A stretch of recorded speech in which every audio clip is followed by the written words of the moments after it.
Buenas tardes, amigos de En Tus Propias Palabras. Ustedes saben que siempre nos ha gustado a nosotros innovar. Innovar con temas de interés y, sobre todo, hacer foros de discusión con especialistas. En esta ocasión, lo que yo voy a hacer es presentar el tema, mejor dicho, presentar a un gran amigo de esta casa televisora, que es Diteos Domínguez. El maestro Diteos, que ahorita lo vamos a ver, él va a coordinar esta mesa de inteligencia artificial donde ustedes se van a dar cuenta que los ponentes y el moderador tienen esa inteligencia de sobra que a veces, reitero que a mí no se me da tanto, pero a ellos sí se les va a dar muchísimo, y la gran ventaja es que lo van a hacer muy bien. Ahorita, como es la dinámica, Diteos los va a presentar, pero también quiero agradecer muchísimo a las personas que nos acompañan y sobre todo les agradezco más esa generosidad que tienen para transmitir información a todas las personas. Dicho sea de paso, Diteos, no presento más, te dejo a cuadro y muchísimas gracias. Muchas gracias, Ale. Pues bien, agradecemos a nuestra casa anfitriona, la televisora WOW TV, por darnos este espacio para poder difundir temas e ideas muy importantes con especialistas que tienen toda una carrera sobre la temática. La inteligencia artificial puede superar al ser humano por su naturaleza. Tiene el potencial de superar a los humanos en tareas específicas, en particular aquellas que involucran el procesamiento de grandes cantidades de datos, como el análisis de datos, el reconocimiento de patrones y la predicción basada en modelos. Sin embargo, a partir de mi último punto de conocimiento, la inteligencia artificial no ha alcanzado la capacidad de los humanos para comprender completamente y replicar características humanas como la creatividad, la empatía, la intuición, el juicio basado en la ética y la moral y la comprensión de textos sociales y culturales complejos. Politólogos y administradores públicos, agradece a nuestros compañeros que van a hacernos favor de disertar sobre este trascendental tema, así como al público que nos honra con su presencia. Es importante tener en cuenta que la inteligencia artificial es una herramienta creada y diseñada por humanos, y por lo tanto sus habilidades y límites están definidos por nosotros. Aunque la inteligencia artificial puede superar a los humanos en algunas tareas, su naturaleza es algo que los humanos han diseñado y continúan mejorando. El concepto de la inteligencia artificial algún día superará completamente a los humanos en todas las áreas. Es una idea que a menudo se encuentra en gran debate como una ciencia ficción y se conoce como singularidad tecnológica. Aunque algunos creen que esto podría suceder en el futuro, hay muchas cuestiones éticas, prácticas, teóricas que aún deben solventarse. Además, muchas personas en la comunidad científica y tecnológica no están de acuerdo con la posibilidad y la inminencia de una singularidad tecnológica. Pues bien, a continuación voy a presentar a mis queridos compañeros que nos están haciendo favor de participar en esta conferencia, en este tema tan trascendental. Tengo aquí a mi derecha al doctor Juan Manuel, a mi izquierda tengo al maestro Alejandro Martínez, y a mi izquierda, en el otro extremo, tengo a mi querido compañero y amigo, el coronel Gustavo González Valdés, a quienes les agradecemos que estén con nosotros en este muy importante tema. A continuación, así como los presenté, les voy a pedir que cada uno de ustedes me haga favor de presentarse a sí mismo en el sentido de la temática que hoy abordamos, para que nuestro público esté enterado de la contundencia de la presencia que hoy nos tiene en este tan trascendental tema. Empezamos por mi querido Juan Manuel. Por favor, dame tu semblanza del tema que nos tiene ahora en este foro. ¿Qué tal, Diteos? Un gusto estar con ustedes, también con el compañero, el maestro Alejandro. Un gusto, coronel, estar en esta... Un placer, Juan Manuel. Y bueno, presentarme de mi reseña. Yo soy doctor en Ciencias Sociales por la parte de la Universidad Nacional Autónoma de México. Soy maestro en Socioeconomía, Estadística y Cómputo Aplicado. Y bueno, soy licenciado en Relaciones Internacionales.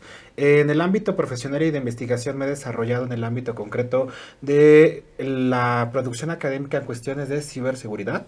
Por ejemplo, mi nicho de análisis es ciberseguridad con enfoque en lo que son las estrategias nacionales de ciberseguridad, la parte concreto de análisis de capacidades, desarrollo de una política nacional de los diferentes países. Me he centrado mucho en la parte de la región latinoamericana y en la actualidad me estoy desempeñando como investigador postdoctoral en el Centro de Investigaciones sobre América del Norte, igual de la UNAM. En el ámbito concreto de la inteligencia artificial, bueno, esa es la parte trascendental, señalar que en los últimos años se ha vuelto un tema que está en boom, está en la parte compenetrada con los temas de ciberseguridad, porque tenemos que hablar y discutir ciertas nociones, como puede ser la parte de lo que es el Big Data, de lo que es el Machine Learning, de lo que es la parte concreta de la seguridad de los dispositivos IoT, estos grandes algoritmos, y que precisamente se está dando la penetración de estas nuevas tecnologías en el ámbito concreto. Creo que este auge se da precisamente de la mano de lo que es OpenAI, la parte del famoso ChatGPT, la parte de DALL-E, estas diferentes aplicaciones que están generando en la actualidad. Y bueno, surgen diferentes debates, temáticas sobre la parte ética, moral, la parte de la regulación de las nuevas tecnologías, y creo que va a ser muy muy interesante poderlo debatir con ustedes el día de hoy. Muchas gracias, Juan. Por favor, Ale. Buenas tardes a todos, muchas gracias a Politólogos que me ha invitado a este evento, y en especial quiero agradecerle al doctor Diteos. En este sentido, rápidamente una presentación. Yo estudié Relaciones Internacionales el siglo pasado, también en la Universidad Nacional Autónoma de México, y tengo la maestría en Administración Militar para la Seguridad y Defensa Nacionales del Colegio de Defensa Nacional de la Universidad del Ejército y la Fuerza Aérea. Trabajé en la administración pública en algunas dependencias y a partir de 1997 me dedico de lleno a la actividad docente. He trabajado en varias universidades públicas y actualmente me desempeño como profesor en la Universidad Nacional Autónoma de México, en la Facultad de Estudios Superiores Aragón, también en la Universidad La Salle y también en la Universidad del Valle de México, Campus San Rafael. Y en este caso yo colaboro también en el diplomado en inteligencia comercial y también en el diplomado en los retos y tendencias tecnológicas en la era digital en el siglo XXI, y es una temática interesante, como nos acaba de comentar el doctor Juan Antonio, y vamos a considerar algunos elementos de los importantes que en este momento podríamos considerar como la esencia de estas temáticas en materia de inteligencia artificial. Muchas gracias, Ale. Al contrario. Por favor, mi colega. Sí, muchas gracias. Es un placer para mí estar presente aquí en esta invitación de politólogos y administradores públicos para tratar de moderar, yo estoy en calidad de moderador de esta interesante plática, supuestamente una de las actualmente de la mayor importancia que ha ido penetrando dentro de la vida pública, la vida nacional, la vida internacional, y creo que son temas de importante relevancia que, como dijo el doctor Juan Manuel, hay temas muy importantes que todavía no están presentes rotundamente y que tienen que ser regulados, tienen que ser de alguna manera legislados. ¿Por qué? Porque son armas, la inteligencia artificial es un arma que puede convertirse en algo negativo para la misma sociedad. Yo creo que estos temas que vamos a ver el día de hoy son temas bastante importantes. Yo le agradezco sumamente al doctor Juan Manuel Aguilar y al doctor también Alejandro Martínez su participación en este evento. Mi calidad va a ser de moderador. Yo soy militar retirado, estuve 30 años en las Fuerzas Armadas, dentro de ellos estuve en el área de inteligencia militar, como analista político y militar. Ya retirado, estuve de asesor en la PGR, subdirector de Protección Civil del Distrito Federal, asesor en la Policía Federal Preventiva, asesor en la Procuraduría Agraria Federal en Asuntos de Seguridad Nacional, asesor del rector de la Universidad Autónoma del Estado de México, 3 veces asesor en la Cámara de Diputados del Estado de México, en las comisiones legislativas de Seguridad Pública, Procuración y Administración de Justicia, Derechos Humanos, Trabajo. Fui candidato a la presidencia municipal de Toluca y candidato a diputado federal y diputado local. y actualmente me dedico a dar conferencias básicamente sobre los temas más importantes que para mí los he desarrollado durante muchos años, que es la seguridad nacional, seguridad pública, protección civil y geopolítica. Los invitamos realmente a que estén con nosotros, que nos acompañen en este momento, porque es un tema de suma importancia, no únicamente para la vida personal, sino para la vida nacional y para la vida inclusive del propio mundo. Está en juego muchos intereses y obviamente hay que descubrir los hilos que tiene la inteligencia artificial para realmente adoptarla en su verdadera dimensión. Pues muchas gracias, y si me permite el doctor Diteos, presento en este momento al primer ponente, que sería el doctor Juan Manuel Aguilar, que le agradeceríamos mucho que haga uso de la palabra para ilustrarnos con esa sapiencia en inteligencia artificial. Puedes disponer de casi libremente media hora o 30 minutos, 35 o 25. Adelante. Perfecto. No, muchísimas gracias, estimado Diteos, muchas gracias, coronel. Creo que es importante venir a discutir estos temas en el ámbito concreto de inteligencia artificial. Seguramente todos tenemos la parte concreta de estos referentes de la cultura popular. Por ejemplo, HAL 9000, en el ámbito de esta película de Odisea.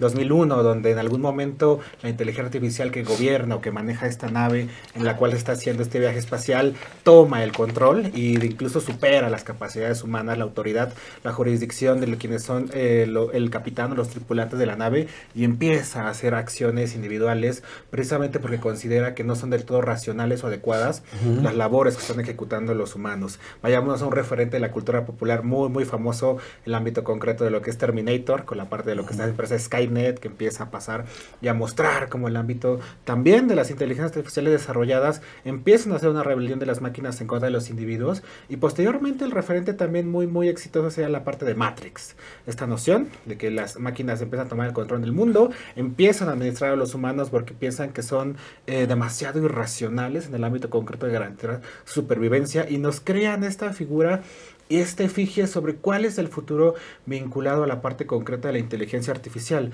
Cuando vemos esto, y por ejemplo vinculado también a contextos como las novelas de Isaac Asimov, vemos ese debate: ¿puede una máquina superar el ámbito concreto del razonamiento humano? Y se va también inmiscuido por la parte de la dificultad de estos pensamientos irracionales, las emociones, los factores sociales que muchas veces hacen que los humanos en determinados momentos tomen decisiones que no pueden parecer del todo adecuadas o concretamente racionales.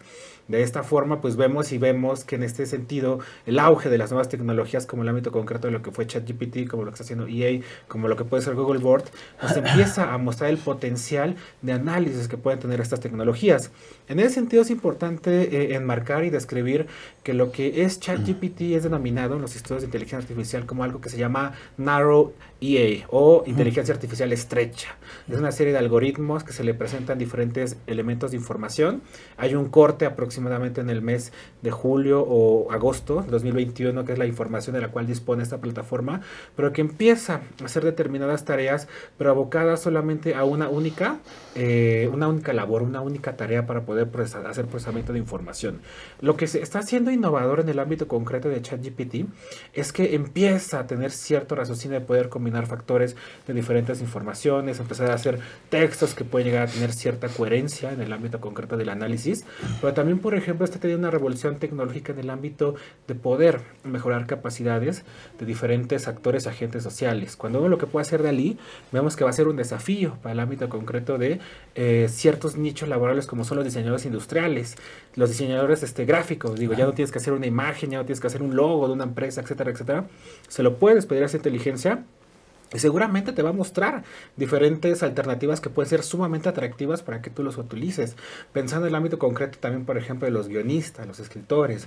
Esas aplicaciones ya demostraron que pueden escribir cuentos, que pueden escribir ciertas historias, guiones cinematográficos o de programas de televisión que precisamente nos llevan al entorno de lo que está pasando con la huelga de los guionistas de Hollywood, donde se quiere utilizar la inteligencia artificial.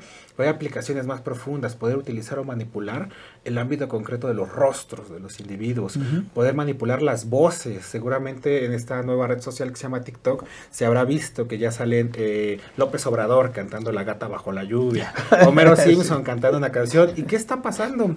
Como se tiene un amplio abanico de grabaciones donde se oyen las modulaciones del presidente López Obrador, donde se oyen las modulaciones de este doblaje de Homero Simpson, la inteligencia artificial puede asimilarlo y puede reproducir una grabación muy semejante con la voz de ese individuo. Y ahí está entrándose en un dilema muy muy duro. Poder recurrirse a esta tecnología para nunca más tener que recurrir al actor de voz para hacer los diferentes programas de televisión. ¿Podría solamente un actor presentarse a una audición, que lo escaneen su cuerpo, sus rasgos faciales, etcétera, etcétera, y nunca más requisitarlo para grabar un programa de televisión? Pues precisamente eso es lo que están ahorita de alguna manera impugnando los actores de Hollywood, precisamente de que puede pasar lo que acabas de decir, de que le toman la imagen una sola vez y la utilizan 50,000 veces, ¿verdad? Y el pago del actor pues va a salir perjudicado. ¿Por qué? Pues porque sencillamente con una sola vez le pagaron un solo día y realmente lo utilizan 40, 50 veces. Igual la voz, ¿verdad? Que también. Ahorita que dijiste que ya aparecen algunos videos ahí de López Obrador, también vemos ahí lo de Xóchitl Gálvez, ¿no? Un video en donde se ve totalmente, pues es una imagen de inteligencia artificial.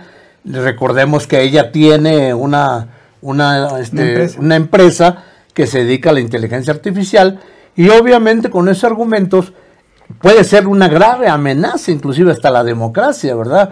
¿Por qué? Porque le estamos mintiendo al electorado. Eso no sería una auténtica democracia. Las decisiones del electorado no serían democráticas porque las decisiones deben de ser racionales. Ahorita dijiste algo, que había una lucha ahí entre lo racional y lo emocional, podríamos decir, ¿no? ¿Hasta dónde va a llegar la inteligencia artificial?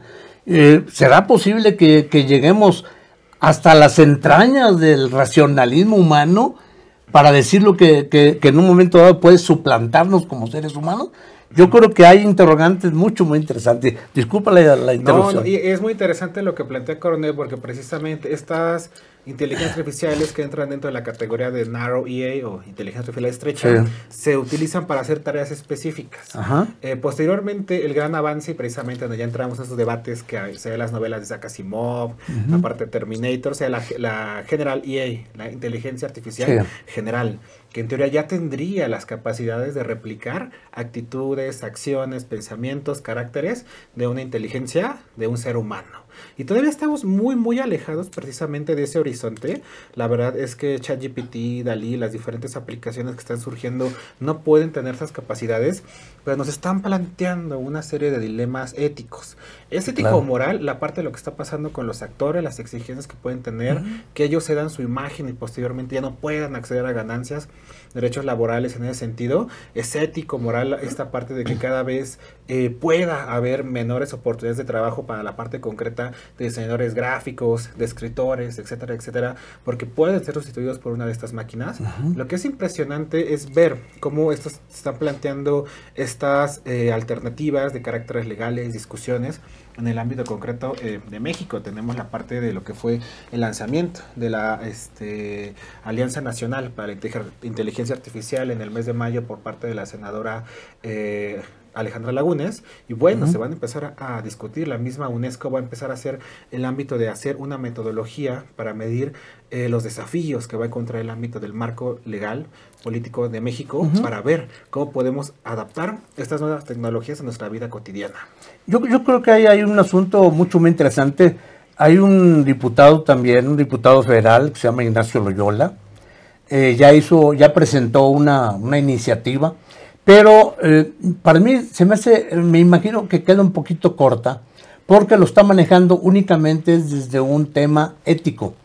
Dice iniciativa para regular éticamente a la inteligencia artificial y la robótica. Yo creo que nos quedamos cortos ahí, doctor, en únicamente decir manejarlo como en un plano ético. Lo comentábamos en días pasados con el doctor Diteos. Imaginemos la inteligencia artificial en manos de la delincuencia. Sería una catástrofe, definitivamente. Tenemos que regular de tal forma, no regular también sobre algo que desconocemos, porque la inteligencia puede tener muchas variables, definitivamente. Entonces no podemos regular sobre algo que desconocemos, tenemos que regular sobre los efectos que pueden ocasionar. Ya no tanto estaría dentro del plano ético, sino dentro del plano práctico, humano.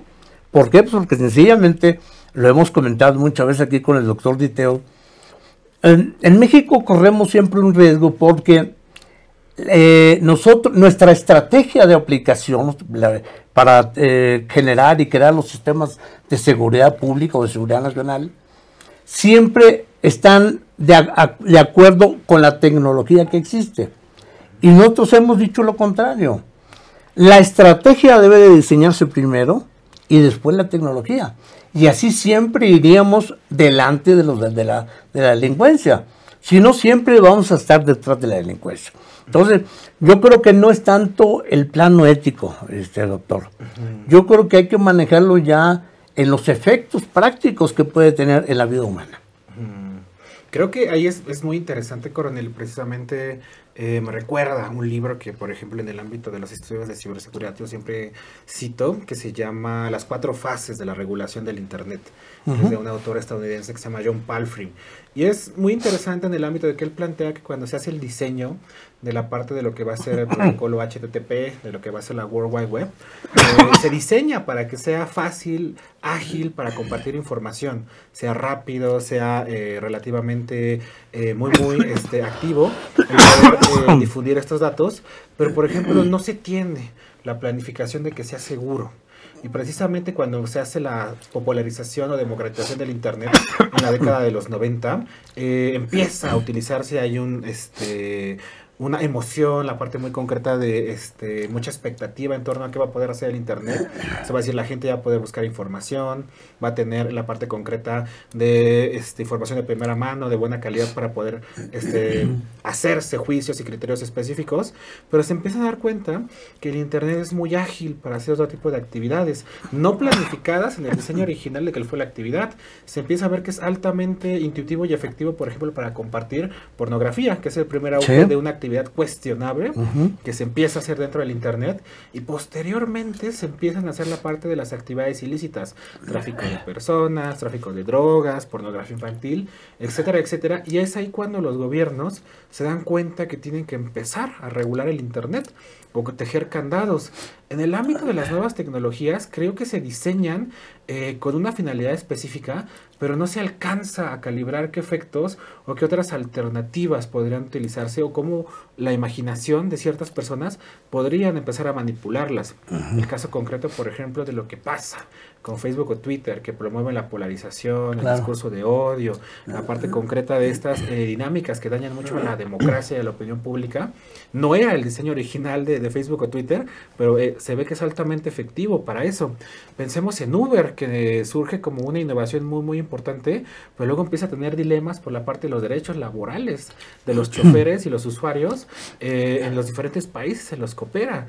Creo que precisamente ahora la inteligencia artificial se crea con una motivación muy específica, muy, muy buena, pero en el ámbito concreto de ChatGPT tú puedes empezar a preguntarle ciertas cosas que no pueden ser del todo adecuadas, lícitas. Salió una nota muy, muy importante de que alguien le pedía claves para poder validar licencias de Office que no eran pagadas, y ChatGPT empezó a sacar códigos que encontraba en el ámbito de la red. Podías preguntarle incluso en algún momento cómo hacer algo ilícito, como cómo puedo conseguir un arma, cómo puedo, por ejemplo, en el ámbito concreto de acceder a cierto material o ciertas cosas como puede ser drogas, cosas cuestionables, etcétera, etcétera.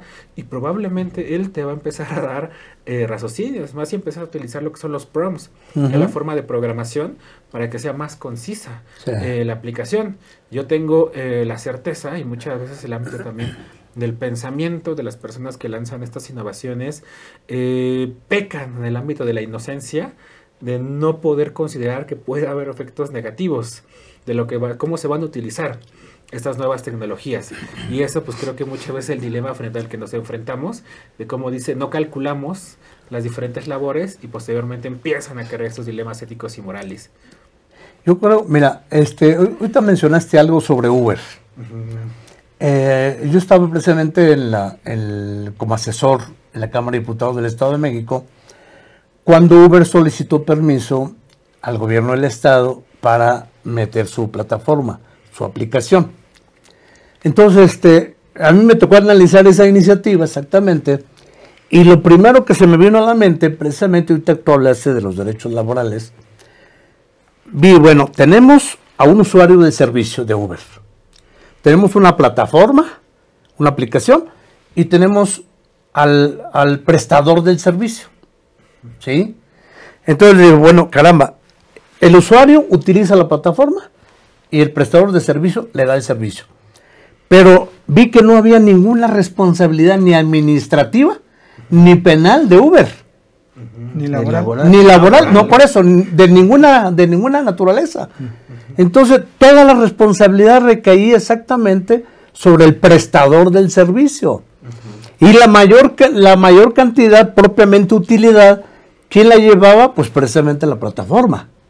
¿Por qué? Porque el prestador del servicio tenía su trabajo propiamente, la unidad, el desgaste de la unidad, los combustibles y todo lo necesario, el riesgo, además el riesgo. Entonces, tienes tu razón, mientras no regulemos o no pensemos exactamente qué puede hacer una ley. Mire, les voy a decir algo, si me lo permiten. Para la elaboración de una ley se requieren 3 elementos básicos, que es racionalidad lingüística, que se entienda lo que se escribe, racionalidad jurídico-formal, es decir, que lo que vayamos a hacer no choque con otros ordenamientos legales, racionalidad pragmática, es decir, que se pueda aplicar esa ley. Cuarto sería racionalidad teleológica, que cumpla con los fines para los cuales se va a hacer esa ley. Y por último, racionalidad ética. Ninguna ley debe tener una connotación antiética. Todas deben de tener precisamente esa virtud de ser ética. ¿Qué quiere decir? Que debemos de especular sobre la ley para saber si no afectamos a alguien.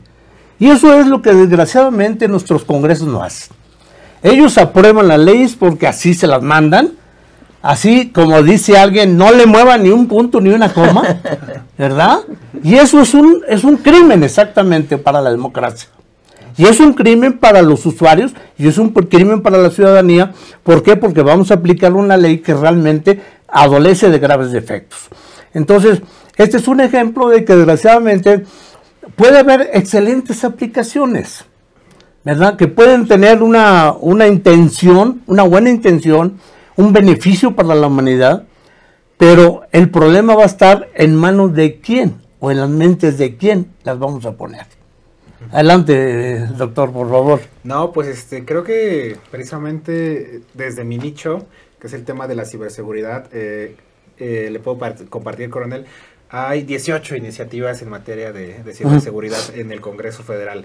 Los senadores, los diputados están ansiosos por tener por sacar una ley de ciberseguridad, pero cuando se revisan a detalle, tienen muchas falencias y tienen mucho en economía se llama el dilema del free rider. Y bueno, usted debe conocer a veces cómo son ciertos legisladores, no es que tengan una vocación, preocupación auténtica por un tema, sino que se buscan montar en el ámbito concreto una tendencia de una problemática social, y precisamente creo que esa es una debilidad estructural muy muy fuerte. Pero también me gustaría mucho escuchar un poco de mi colega Alex. Hemos hablado mucho. Lo que pasa es que el turno lo tenías tú. No es que lo estemos hablando. No, para nada. Ahorita le toca a él. El turno lo tienes tú ahorita, si no tiene inconveniente aquí el doctor Diteo. Es el tiempo tuyo para desarrollar tu tema. Y luego ya, a manera de diálogo podríamos... Sí, a manera de diálogo. Creo sí, por eso tratamos de hacerlo así, precisamente no esperar a terminar, sino para que adentro vayamos intercalando algunas preguntas que el público, pues, que nos está haciendo el favor de vernos, pues tenga alguna curiosidad, podamos esclarecérsela en el momento oportuno, ¿no? Entonces, yo creo que sigue siendo tu tiempo, doctor. Adelante. Ahorita le toca aquí al doctor, ¿sí? Pasamos. Sí, no, y bueno, y creo que precisamente en el ámbito de las cuestiones de ver cómo podemos regular esta nueva tecnología, como puede ser la inteligencia artificial, va a ser un debate muy, muy fuerte. ¿Qué está pasando en estos momentos, tanto con ChatGPT, con la parte con completa de DALL-E con Google Board, que están manejando un sistema de programación y de algoritmos que se llama Deep Learning. Sí. ¿Por qué se hace el corte en 2021? Porque ya tienen acceso a un recurso muy amplio de información. No se necesitaba actualizar más datos a partir de ese punto, porque la actualización que ellos van a empezar a hacer, el análisis de procesamiento de datos de información, va a ser a través de que ellos hagan cruces de las interacciones, de la forma en que las utilizan los usuarios. Actualmente, por ejemplo, en ChatGPT no puedes pegar una página de internet, no puedes darle un documento PDF para que lo analice, pero sí puedes darle determinados fragmentos de noticias, de diferentes textos, que ellos van a empezar a analizarlos, a sintetizarlos y a guardarlos como determinada información. Entonces, a partir de ese punto va a empezar a crear lo que se llama este Deep Learning, este conocimiento, aprendizaje profundo, y va a empezar a crear nuevas dinámicas de interacción muy amplias que pueden tener efectos tanto positivos como dañinos. El gran debate de estos auges tecnológicos es cómo podemos beneficiarnos en el ámbito concreto de ellos y cómo podemos evitar tener daños, afectaciones al ámbito concreto, por ejemplo, los derechos de las personas, de las actividades ilícitas, etcétera, etcétera. Por ejemplo, el ámbito personal. Yo estoy fascinado con el tema concreto de ChatGPT, pero porque me está ayudando para algo que para mí era muy difícil, que era el tema de la programación. Yo quería utilizar diferentes lenguajes de programación como era RStudio, Python, y para los cuales yo tengo muy poca paciencia para poder empezar a hacer análisis estadísticos. Pero ahora, por ejemplo, cuando yo los corro, los scripts o los códigos, y no me funciona el código de la consola, ya sea de Python o RStudio, le puedo preguntar a ChatGPT qué está mal y me lo identifica inmediatamente. Me da soluciones para poder hacer mis análisis estadísticos, y en esa forma está mejorando mis capacidades de aplicación de investigación, me está ayudando a solventar ciertas carencias que no podía haber, y es un efecto positivo. Lo malo es cuando lo utilizan para efectos negativos. Bueno, hay una cosa ahí también, doctor. Se me ocurre lo siguiente. Tú le puedes preguntar a la inteligencia artificial qué es lo que por lo que necesitas tú, porque tú conoces el tema. Pero, por ejemplo, alguien le puede pedir un trabajo, el desarrollo o una planeación X, y se lo puede dar la inteligencia artificial, ¿sí? Pero el problema, esa persona no va a saber desarrollarla, porque desconoce el tema. Tiene que ser alguien que conozca el tema, ¿verdad? Platicábamos el otro día con el doctor Diteos. Le dije, mira, esto de la inteligencia artificial me recuerda a cuando comenzó el famoso polígrafo. Le digo, el polígrafo tú necesitas alimentarlo de información. Si no, el polígrafo no por sí solo te va a decir, este es un mentiroso. No es cierto. Tiene que estar alimentado, tiene que alimentarse de información. Se calibra. Se calibra, exactamente. Y el usuario del polígrafo te hace las preguntas de acuerdo a un parámetro, te dice, oye, esta pregunta, y al ratito te vuelve a hacer la misma pregunta. Y lo que mide el polígrafo es precisamente los cambios en tu estado emocional. Eso es lo que mide el polígrafo, ¿no? Aquí en la inteligencia artificial es igual. Si tú la alimentas a la inteligencia artificial con información falsa, te va a dar una respuesta falsa también. ¿Por qué? Porque no va a cambiar, no tiene esa capacidad. Por eso hablamos ahorita del raciocinio. ¿Hasta dónde podía llegar de que detectara la inteligencia artificial? Hubo una película, se me fue el nombre, de una actriz que trabajó Morgan Freeman en la película, en donde decía, el ser humano más o menos actúa con el 4% en el uso de la inteligencia. Le preguntaba a un alumno, oiga, ¿y si tenemos al 20%, al 30%, 40%? Dice, al 100%, dice, se acaba el mundo propiamente, no usando el 100%. ¿Hasta qué porcentaje puede utilizar una inteligencia artificial esa capacidad? Yo no le llamo raciocinio porque para mí no es raciocinio. A lo mejor es una serie de algoritmos que se van acomodando ahí y que determinan exactamente la solución, pero no precisamente no es un raciocinio. Yo no lo puedo. ¿Usted qué opinan, doctor? A propósito, ya lo comentaba el doctor, el machine learning. Las máquinas aprenden, pero no como aprendemos los seres humanos, y no como racionamos los seres humanos. En ese aspecto tendrían ciertas diferencias. Aprenden a partir de ciertos patrones, ciertos algoritmos, y obviamente que la gran problemática de nuevo con esta inteligencia artificial, yo la voy a postular más adelante en ese dilema entre el ser humano que quiere pensar y el ser humano que ya no quiere pensar. Que ya no quiere pensar, exactamente. Y es una buena opción para aquellos que no quieren pensar, ¿no? Pero ese es el problema. Las consecuencias para el ser humano serían precisamente generar seres humanos que ya no quieren pensar, seres humanos indolentes. De alguna manera nos restaría nuestra capacidad cognitiva, nuestra capacidad de análisis, de reflexión. ¿Por qué? Porque todo lo vamos a tener a la mano. Lo único que tenemos que aprender es a dar la información necesaria a la inteligencia artificial. Y nos vamos a volver indolentes, eso es lo que va a pasar. Lo hemos platicado muchas veces aquí con el doctor Diteos. Llega un momento, ya ahorita para nosotros es un asunto de seguridad nacional. Definitivamente, por muchas razones, ¿sí? Porque la seguridad nacional no es solamente aquello que te puede afectar, sino el futuro. No, pero no únicamente lo que te puede afectar, sino también lo que te pueda beneficiar y que tú lo magnificas para que funcione en beneficio de la nación.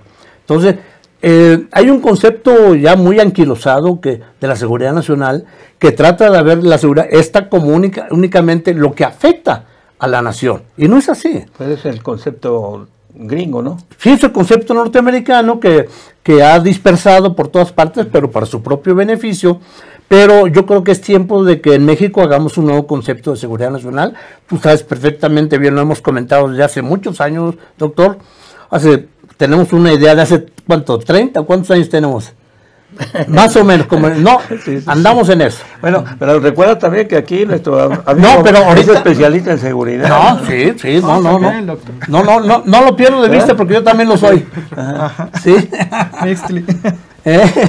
Entonces, la idea es precisamente que vayamos tomando en cuenta esa, doctor, porque no es nada más lo que perjudica a la nación, sino también qué lo puede potenciar, qué le puede beneficiar. El poder nacional. El poder nacional, exactamente. Lo hemos comentado también, el poder nacional es muy importante para que nosotros determinemos y logremos encumbrar a México a donde queremos llevarlo. Y es una forma de darle la seguridad. Estados Unidos nos tiene enquilosados desde 1947, cuando se creó el concepto de seguridad nacional, cuando se creó la CIA.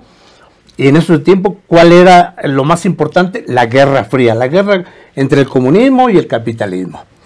Acabó eso en el 89-91. ¿Cuál fue la nueva amenaza para la seguridad de Estados Unidos? El terrorismo. Y después de las Torres Gemelas, el terrorismo.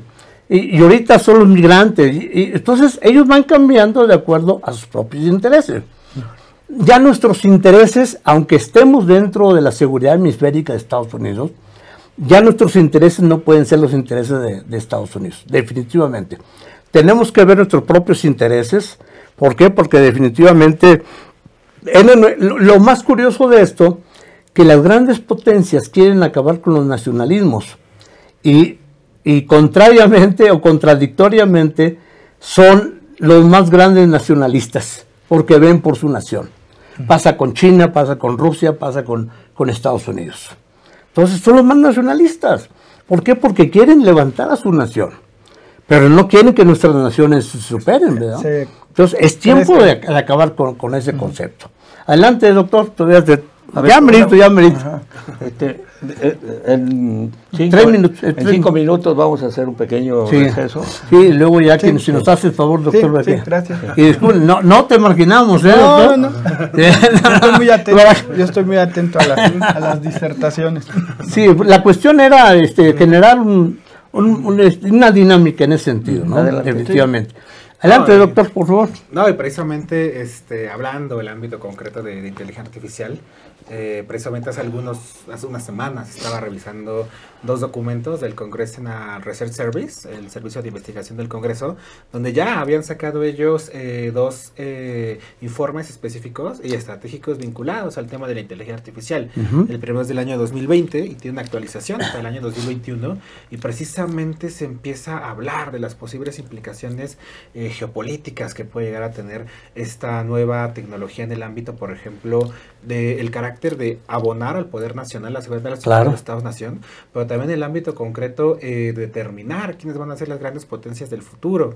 Es importante destacar que el primer país que se apunta en el ámbito concreto para poder desarrollar y ser el líder en la parte de inteligencia artificial es el caso concreto de China. Y lo hace de la mano precisamente por las tecnologías como son los dispositivos IoT, de las cosas, de lo que es la parte del Big Data, de lo que es precisamente el Machine Learning, el Deep Learning, y posteriormente empieza a crear sus estructuras y sus visiones vinculadas a cómo pueden servirse de esto para poder mejorar sus capacidades económicas, políticas e incluso militares. Es importante de mencionar que ese gran mito en torno a la sociedad china, de que es una sociedad donde brilla por el ámbito concreto de su mano de obra barata, está completamente agotado. Ya no es tan barato contratar a trabajadores chinos, ya son trabajadores especializados. Es el ámbito concreto también de vincular, que ya hay ciertas tecnologías, precisamente el Machine Learning se utiliza mucho en la producción de manufacturas, en el ámbito de este país, el ámbito concreto de las impresiones 3D, es una tecnología que está innovando, y frente a esta reacción, Vladimir Putin es el segundo que se apunta en ese sentido, y llega a dar una declaración a decir, quien sea el líder de la inteligencia artificial va a ser la gran potencia del siglo XXI. Precisamente ante estas provocaciones, Estados Unidos reacciona, empieza a crear sus primeras acciones estratégicas de legislaciones, documentos gubernamentales, también potencializar el ámbito del Departamento de la Defensa para poder formarlos en ese sentido, y ahí se empieza a ver ese gran debate de las implicaciones que puede tener la tecnología, incluso también esta disputa geopolítica internacional, donde precisamente China cada vez es el actor que más cuestiona el liderazgo de Estados Unidos y que más está haciendo este cambio de paradigma internacional. Claro. Sí, es de sobra conocido que China tiene una meta, se quiere adelantar a lo que se hizo hace algunos años, lo que le llamaron la Agenda 2030, ¿verdad? Que son 5 ejes rectores, lo que maneja la Agenda 2030, entre los que está planeta, personas, paz, prosperidad y partnership, ¿verdad? O alianzas. Y tiene 17 objetivos de desarrollo sostenible y tiene 169 metas. Y dentro de esas metas está precisamente el cambio climático, algunas cuestiones muy cuestionables todavía como el matrimonio igualitario, el aborto, ese tipo de asuntos, ¿no? Pero dentro de la tecnología, ahorita viene a colación precisamente. Hace días salió que un candidato de Morena, Brad propiamente, sacó un sistema, ¿verdad? Que le llamó una propuesta que le llamó Ángel, y le comento, porque él es mi paño ahí de todos los días, platicamos, nos aventamos 3-4 horas platicando, ¿verdad? Ángel, que se le llama Avanzadas Normas de Geolocalización. Y le digo, ¿qué de veras, qué tonto nos agarró, ¿verdad? Indudablemente que China es el que se lo va a proporcionar. Se lo va a vender. Se lo va a vender, ¿verdad? ¿Por qué? Porque sencillamente China es el número 1 en eso. China tiene dispersas en su país, yo creo que, no sé, 15 o 20 millones de cámaras. En serio. Es el país más vigilado del mundo, China. Entonces tiene sistemas de inteligencia artificial como nadie los tiene en el mundo. Entonces, imagínense, dentro del Plan Nacional de Desarrollo de Obrador, viene precisamente ahí uno de sus objetivos es precisamente la credencialización biométrica, ¿sí? Entonces, si esto es lo que está pendiente para ellos hacerlo, la referenciación biométrica, ¿cómo quieren hacerlo? Precisamente si ellos ya se está adelantando Brad, diciendo, es el momento para hacerlo, ¿verdad? Porque si no, ¿cómo vas a abastecer de información a ese sistema?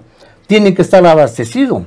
Entonces deben tener una base de datos con toda la información para poder cumplir con el objetivo ese. Entonces, es algo que va de alguna manera contra los derechos humanos propiamente. ¿O tú qué opinas, doctor? No, sobre todo contra los derechos de la privacidad. De la privacidad, si alguien exactamente. quiere tomarme una imagen, Exacto. en estricto sentido tendría que pedirme mi autorización.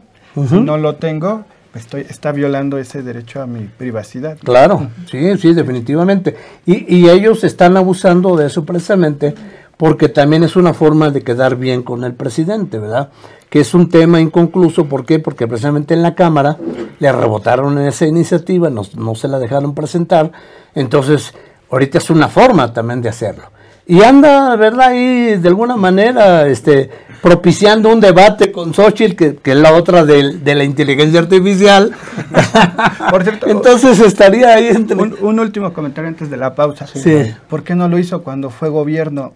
Claro, Marcelo? sí, no, por supuesto. No lo hizo durante su no. gestión gubernamental. Lo que hizo Marcelo cuando él fue secretario de Seguridad, Ajá. trajo a Giuliani. Sí, Ajá. Y el sistema de las ventanas rotas, Cero ¿verdad? Que fue un tolerancia. sistema que en México no tenía aplicación. ¿Por qué? Porque pues por la connotación y el ambiente que se vivía en Estados Unidos, que de ahí precisamente es la génesis de lo que años después lo llamaron el wokenismo, ¿no? Y muy importante que Giuliani ya no podría venir a México, coronel, porque ya es de los lobistas más antimexicanos en el ámbito concreto de la política de los Sí. Estados Unidos. Y bueno, invitarlo a dar temas de seguridad en el ámbito del país ya sería algo impensable. Sí, Precisamente sí. con estas propuestas que le está generando. Ya casi para cerrar un comentario nada más de reflexión, precisamente China, la parte del sistema de seguridad de la policía de Beijing, que se llama el Cerebro, Ujú. es el que más avanzados tiene estos sistemas de cámaras de georreferenciación, de medir diferentes temperaturas, identificar Todo, sí. rostros, Ujú. etcétera, etcétera. Pero estamos hablando que el origen y la base del Estado chino es muy diferente del Estado mexicano. Totalmente. Es un Estado policial, es Claro, un Estado sí. autoritario. En el ámbito concreto creo que Ebrard se deja llevar por esta emoción vinculada a las repercusiones de nuevas tecnologías, pero no sabe las implicaciones de derechos humanos que Exacto. pueden tener los Exacto. debates Sí, legislativos. sí. que tienen Son que debates muy acreditarse. fuertes que los perdería totalmente. Ujú. Definitivamente los perdería. Bueno, vamos a ir a comerciales. Bueno, si les parece bien, hacemos la pausa final. En este momento despedimos el primer programa especial de inteligencia artificial. Y si les parece bien, regresamos para el segundo programa. Hasta la próxima. Gracias. Gracias.